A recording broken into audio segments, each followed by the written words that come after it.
Pledge of Allegiance. I pledge allegiance to the flag of the United States of America and to the republic for which it stands, one nation, under God, indivisible, with liberty and justice for all.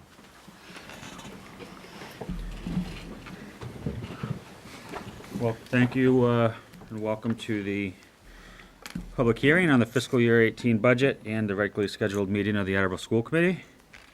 This time, this is your notice that this meeting is being electronically recorded.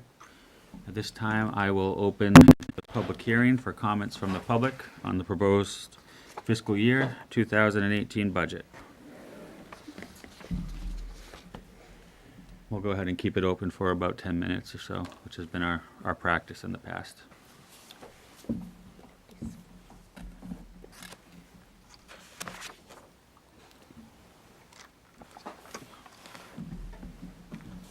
Mr. Chairman, are we live on the air? We are. Okay. Good question. Just gonna say, hopefully somebody can share it on social media if we're having technical difficulties.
Okay, it's 6:25, so the public hearing has been open for 10 minutes.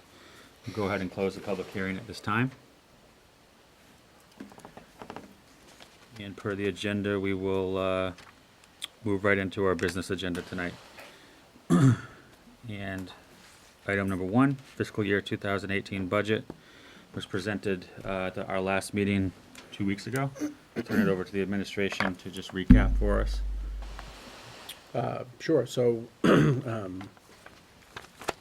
basically, we've been trying to work toward a sustainable budget. We believe that, as we've stated on multiple occasions, the school district is underfunded. We estimate that underfunding to be at $10 million. Those $10 million would go to provide the personnel that we need to deliver the services that are required under the law and by, current regulations and expectations of the state to meet, appropriate standards for educational success. That's a large gap between where we are and where we need to be, and it's something that we as a community have to work on. But I think the first step is to make sure that the school district can deliver sustainable budget increases from year to year, so that when we are able to find more funding for our schools, that we can ensure that those additional funds will actually go to provide extra services, not just to pay for the services we already have. And that's the key point, and why I believe that's the starting point for this, long-range plan to get to where we need to be. So we're trying to deliver, a budget within 2.5%. We've done that. If the state was able to deliver on a 2.5% increase, we'd be in a very good position, be able to bring back teachers. That's how well we've done in that regard. Unfortunately, that isn't the picture. So when you put it all together, you have the final figure that we are recommending, which reflects the city's total contribution. Mark, you want to give them the final figure on that? Sure, it's 71,655,011 and 47 cents, a 1.5% increase from our current budget. 1.58, right? Okay, so we have the budget proposal recommendation from the administration. At this time, before we open it up to discussion, I'd be looking for a motion to approve the school committee budget recommendation of $71,655,011.47 to submit to the city for approval. So moved. Second. Discussion. I think, as for those of us, it's at least all of our second budget cycle. For a lot of us, there's been more. Unfortunately, with the financial situation in the city and the state, these are always votes, I think, that we make, we make while we're holding our nose. Because, as Superintendent Sawyer said, it's certainly not sufficient for the needs of the district. We know that. We're not making this vote, or we wouldn't be making this vote with the belief or the idea that it's satisfying the needs of our district and our students, but does reflect the current fiscal reality that we face at this time, in my mind. So, with that being said, I'll turn it over for questions or comments. Mr. Just to echo a lot of what you just said, I do think, this being my second budget cycle, where we're in a slightly better position than we were last year in some regards, but that still doesn't mean that we're in a good financial position. Whether that is the limited capacity of the city or the limited contribution of the state. But the goal was to be under 2.5%. We certainly exceeded that at 1.58. The capital improvements that we were able to make to our buildings provided a lot of energy savings. We are increasing cost in transportation, but that could have been significantly worse. We're still getting a very fair contract compared to market value. and we're not looking at any staff cuts, which I think is, after last year, our biggest goal. But like I said, we're nowhere near where we want to be. Like you had said, we're still severely underfunded, echoing Mr. Sawyer's points. But thank you to the administration, both for coming up with what I think is a very responsible budget, and working with the city on this as well.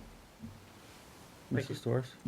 Thank you, Mr. Chairman. Yeah, over the last few years, this committee has gone out of their way to bring forward budget recommendations that shows our true need.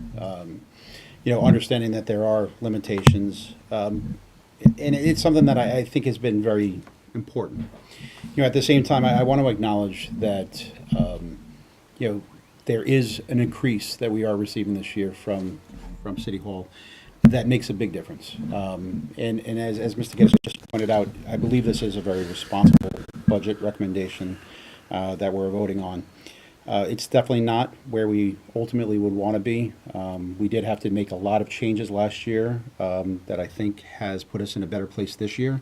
And a lot of the credit has to go to the administration as well for all of their work that they've done, the savings that we've been able to make through the hard work of our business office. Has put us in a better position this year. And again, that coupled with our working very positively with City Hall, has put us where we are. So although I definitely want to make sure that it's understood that this does not meet what we would truly want, it is a responsible budget that I would be willing to support. Thank you. Mr. Quinn?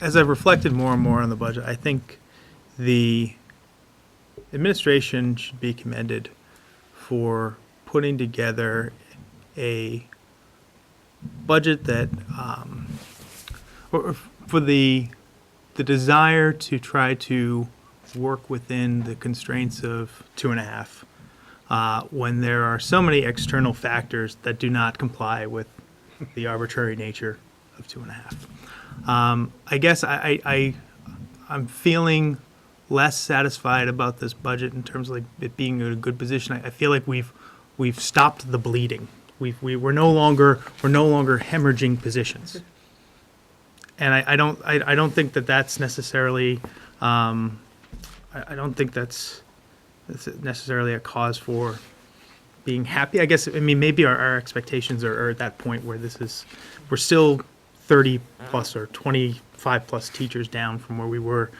a year ago, and we still don't have our guidance department. We still don't have the technology infrastructure.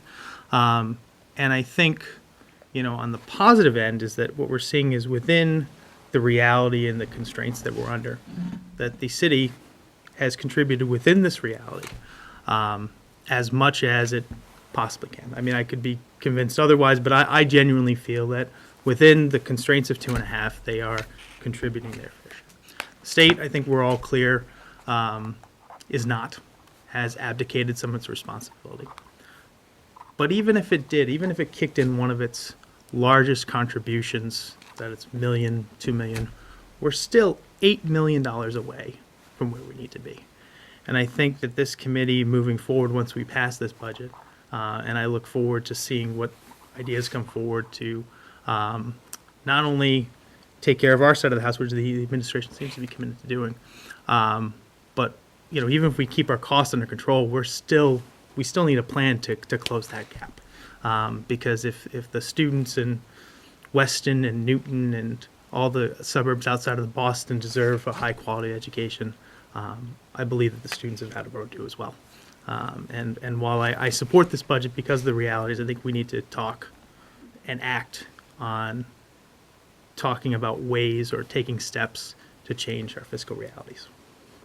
Thank you. I think there's no doubt that I think the community locally and statewide, faces hard questions on, how they're going to commit to education, because you're right, the city doing its part now for education funding still leaves us well behind. And It may be that we don't have the current capacity to get to where we need to be, and there are a lot of hard questions that we're gonna have to answer, both locally and state, to decide, how committed we want to be to education. I think that this is, like you said, this is a good status quo budget. This demonstrates responsibility on the school side, and it's the best we can do in the current environment. Mr. Geddes? Last year, I was wondering if the administration has any inclination or any hint. I know last year, early retirement was not an option that the city could afford. This year with some, and to Mr. Quinn's point, we're still short on staff, but with some retirements that the staffing number could expand, even if it's by a handful, it's a little bit that helps. Do either of you know if early retirement might be an option for this year's budget cycle? And if so, do you have a plan in place on how to approach that? So early retirement would be a citywide option. It can't be something Right. we do just for the schools. Right. And at this stage, there does not seem to be interest in that. Okay, thank you. Any other questions or comments before we take a vote? All right, we'll do a roll call vote, starting with Mr. Storrs. Yes. Mr. Quinn? Yes. Mr. Tyler? Yes. Mr. Larson? Yes. Mr. Withers, yes. Mrs. Scales? Yes. Mrs. Johnson? Yes. Mr. Geddes? Yes. Mrs. Sawyer? Yes. All right, thank you. And thank you again to the administration. It's never an easy vote, but. Moving on to the consent agenda. Motion to accept a donation in the amount of $3,900 from an anonymous donor to be utilized where the superintendent deems appropriate. So moved. Second. Discussion? All those in favor? Aye. Motion to accept a donation in the amount of $5,100 from the Feinstein Foundation, broken down as set forth in the memorandum dated April 21st, 2017. So moved. Second. Discussion? All those in favor? Aye. Motion to accept a donation in the amount of $48,983.46 to Attleboro High School from the Blue Pride Ambassadors Club for Chrome cart purchases. So moved. Second. Discussion? Get it? This was the second year of the Blue Pride Ambassador Club, Blue Pride Palooza, and it was another successful event. Thank you to the community for coming out and supporting this so strongly, and hopefully there will be a third, at least. And kudos to the Blue Pride Ambassadors Club for a significant haul there, so well done. Mhm. All those in favor? Aye. Motion to approve the field trip proposal for 140 Coelho Middle School students to attend High Meadows in Granby, Connecticut on June 13th, 2017. So moved. Second. Discussion. All those in favor? Aye. Motion to approve the field trip proposal for 40 grade 6 Coelho students to attend Six Flags Theme Park on June 2nd, 2017. So moved. Second. Discussion.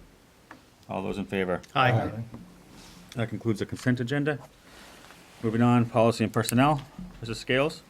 Yep, we just have one motion to remove the following policy and exhibits that were tabled from the April 10th meeting.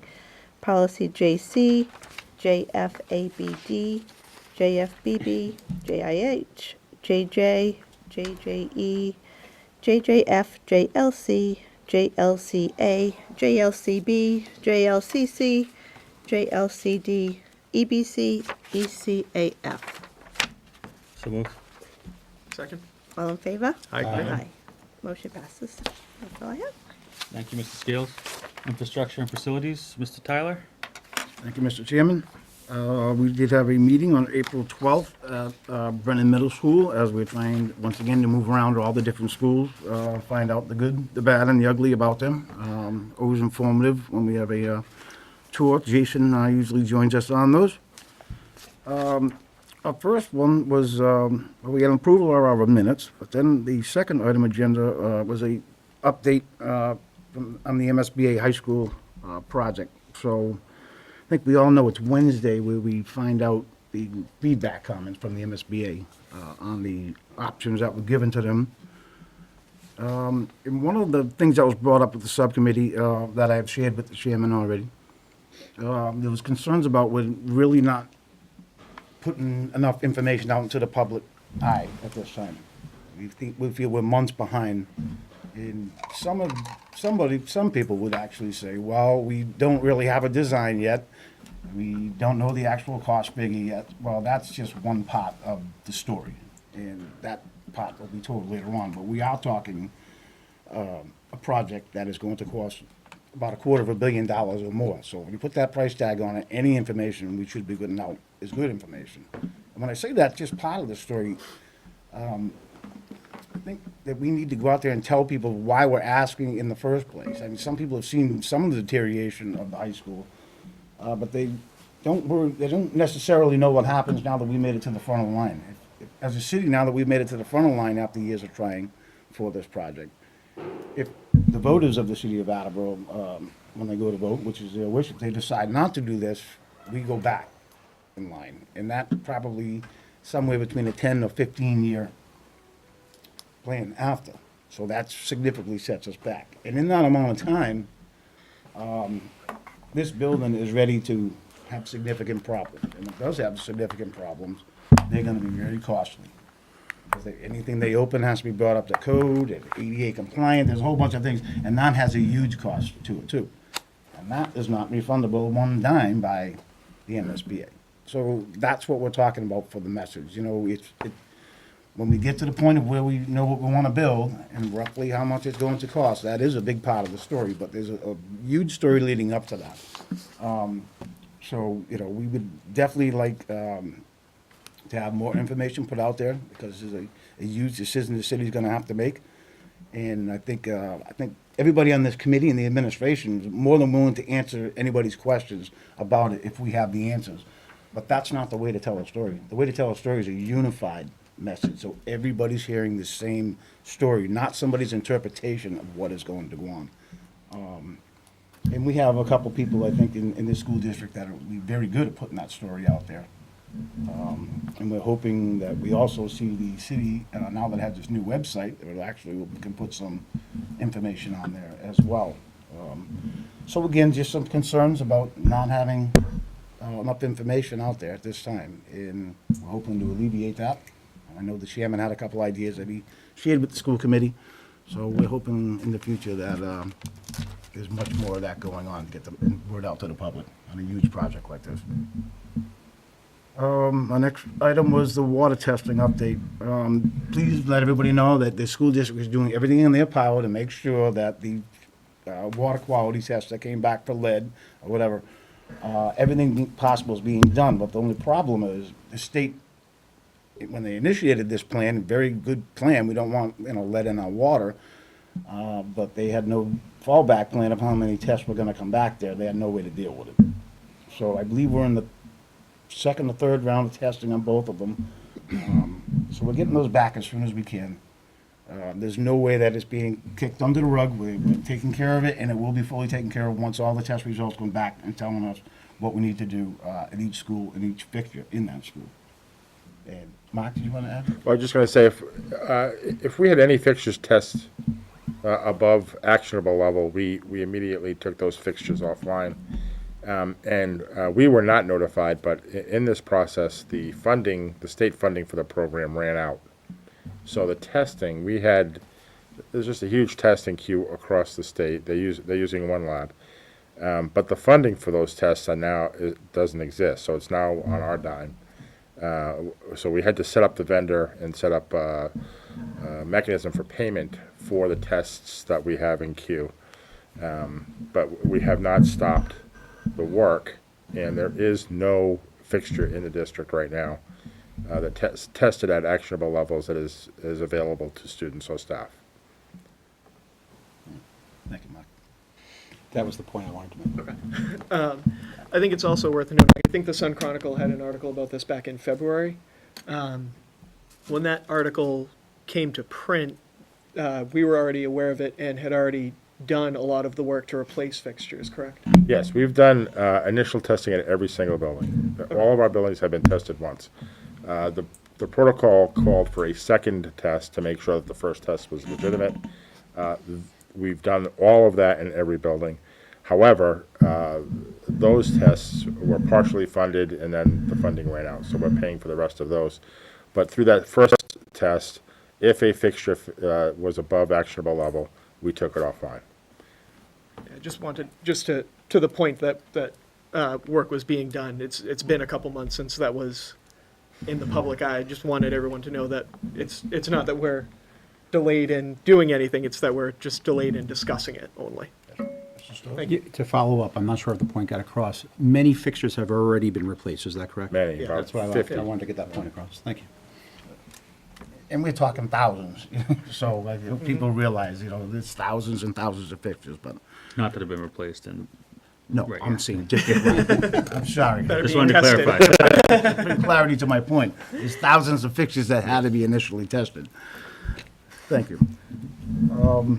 Our next item was a technology upgrade update. I believe now, so we got everything done in our elementary schools, in our middle schools, and obviously echoing the chairman and Mr. Getz's statement, the Ambassadors Club again is, a lot more Chromebooks. And I do believe it's in the works right now of any usable technology from the other schools is going to be incorporated somehow into the high school system. So it's not like we're forgetting about the high school, just because we're thinking about a brand-new high school renovation, whatever may happen. So come a long way in the last couple of years, a long, long way. And, I got to thank the business agents out, the administration, Jason, the tech guys, everybody's working hard on this thing. So hopefully that'll be a huge benefit to all our students coming up with their testing, which the testing already started, didn't it, Dave? Yes, we went through it. We, That's we right. had no problems. Okay. That's right. You think I'd know this, wouldn't you? Our next item was the MSB roof update at Wamsetter and Brennan. Not much to tell. They've done small fixes on the roof that they can handle, but we all know that they need some major work. And I think in viewing Wamsetter a couple months ago, I think we did, and then Brennan on our last meeting, if you really look, I mean, the water damage is pretty extensive. It's pretty extensive. You got cracked columns and other things, so I know, they're beautiful schools, but if these things don't get done pretty soon, you can see it on the gym floors, you can see it on the entryways, and we really need to protect these buildings. And that's even falling back to our first point about, having the message go out about why you need a new high school. I think, Jason had said it again, we are responsible for 9 schools. Over 50% of our time by our maintenance team is being spent at Attleboro High School. So eventually what happens is, those other 8 schools are not receiving the attention that they need to keep them running in an adequate way. So that's also part of the message, So there's many avenues to that message where, instead of just what the cost of a new high school is. We also talked about the HVAC improvements at the schools, and I believe that, Mark, everything went out to bid? Everything is out. We're getting 2 openings on Wednesday, another one on the 1st, and should be lined up and ready to go at that point. Okay, in piggybacking on that, in today's paper, Deb Gould had recommended having an open account so you'd be easily, if you had a shortage in one line or overage, just in the amount of money that the city council's already appropriated for these things, that you'd be able to kind of switch that around. And can you kind of tell us a little bit about the thought of that? Yeah, we, if you remember, we were asked for, budgetary figures on these items back in November. So we had not put anything on the street. We gave our best effort at coming up with budgetary figures for what we thought the work would cost. In the time between then and now, we've actually been able to re-engineer some things to change our requirements that would make the cost for some of the systems less. And some of the things we've got, and particularly the facade at Studley School is worse than we thought, and is going to cost more than we thought. So we were working with the city auditor to try to take the total budget and allow us to apply the funds where necessary, because the actual, dollars coming in were different by project, but still under the total that was allocated by the city. However, that wasn't considered, so what we're going to have to do is, on a project-by-project basis, go before the council and request additional funding when the project exceeds the budgeted number. We still believe strongly that A overall, lot of these are time sensitive. They can only be so much delay in between if you're trying to, consolidate and put two boilers under one contract. So it could be a logistical nightmare. The council hasn't voted on it yet. Well, They pushed it I'm off. just So trying to- right. yeah. Right. So, yeah, again, we still fully expect that the total dollars expended in the projects are going to be less than what was allocated to us. Okay. Thank you, Mark.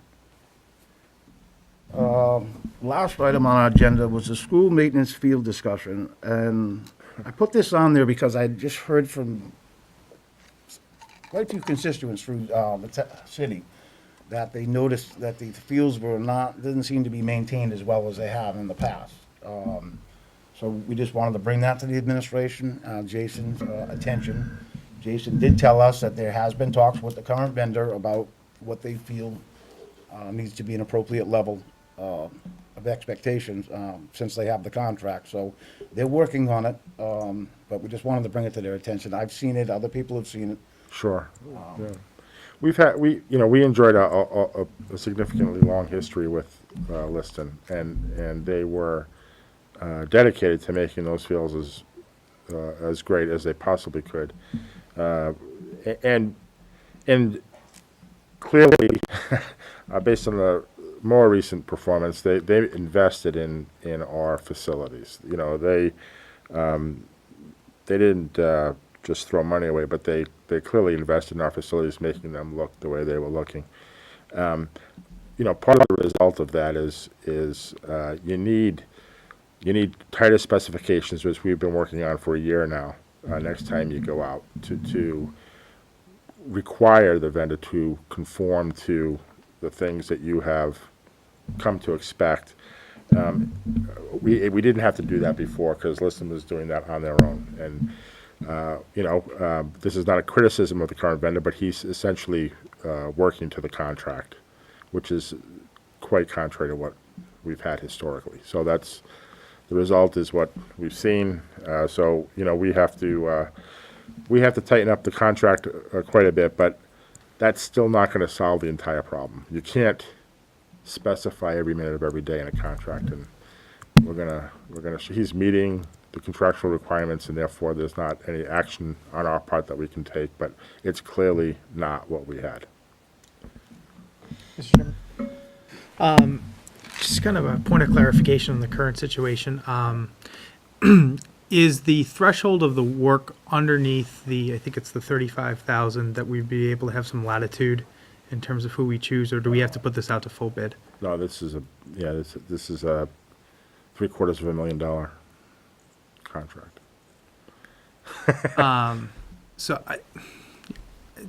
And is there anybody that you can work with, maybe put this out to a community member?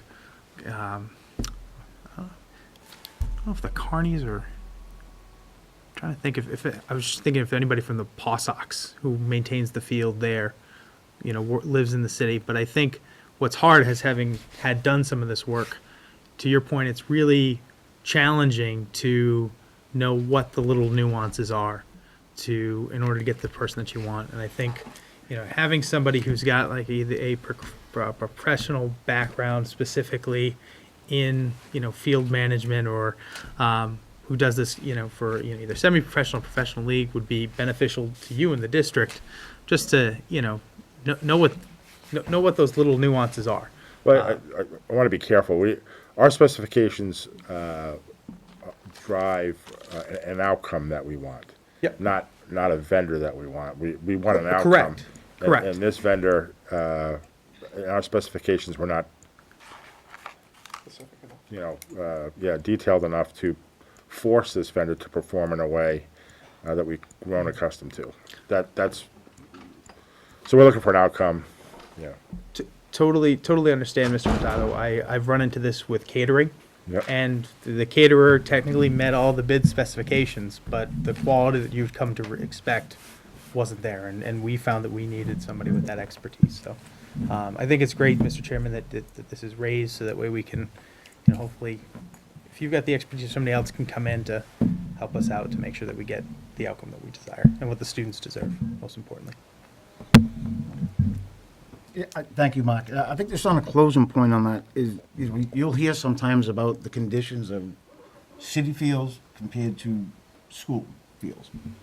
There's two totally different set of rules of what you can do on fields that are attached to a school because of the student population in them and what you can do, say, to Ponset Hewitt and all these others. So they will never look like Ponset Hewitt, probably never. I wish they would, but you're probably never going to reach that fact. And there's just a totally different set of rules. And I don't want to get into that here, but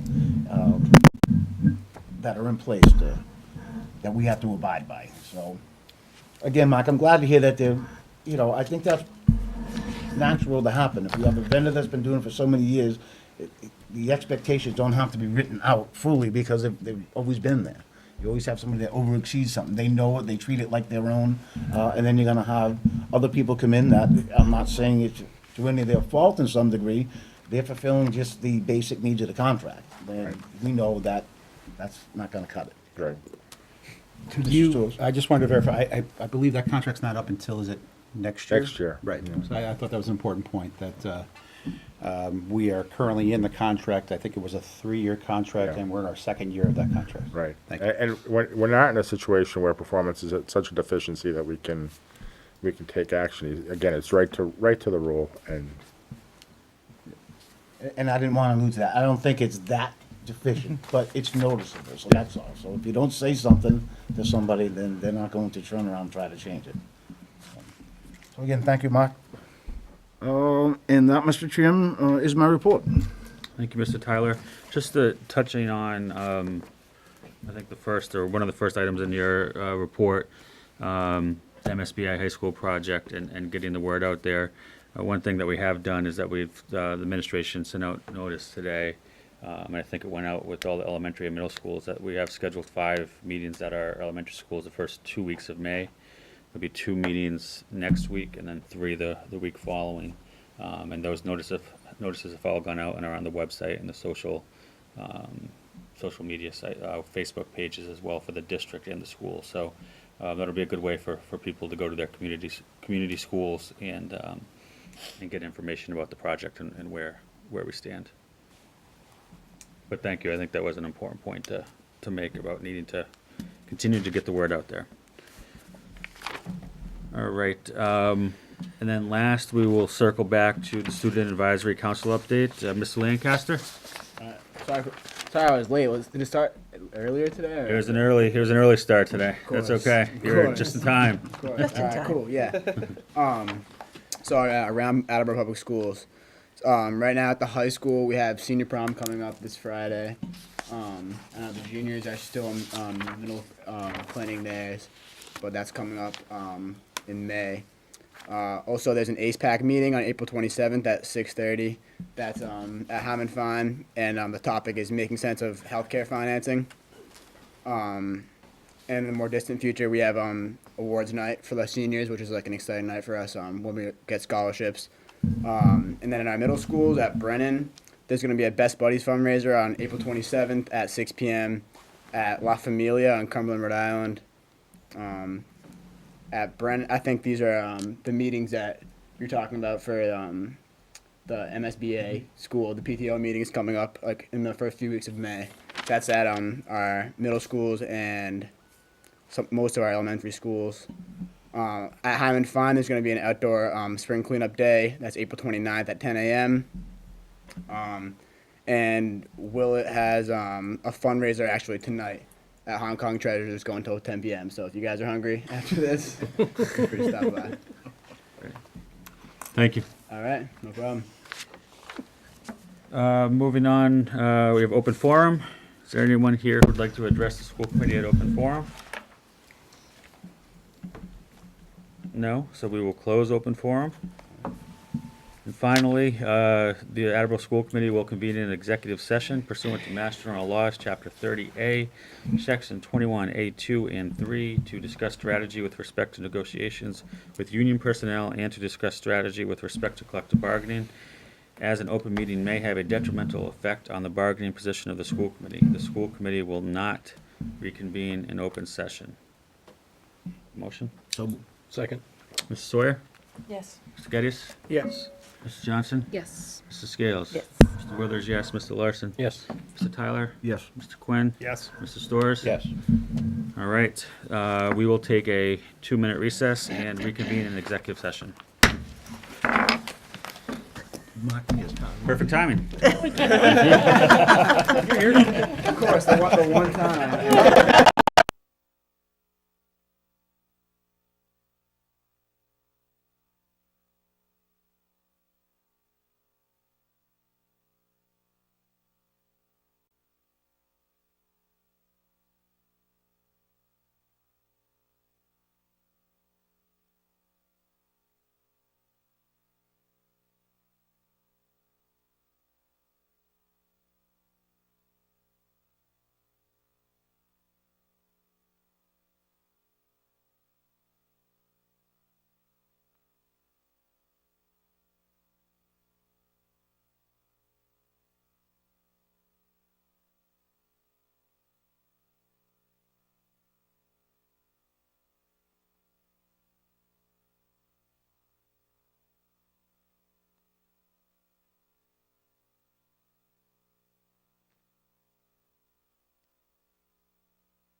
Yeah, you come by. Actually, I have No, so it's on my desk. class on Mondays and Wednesdays.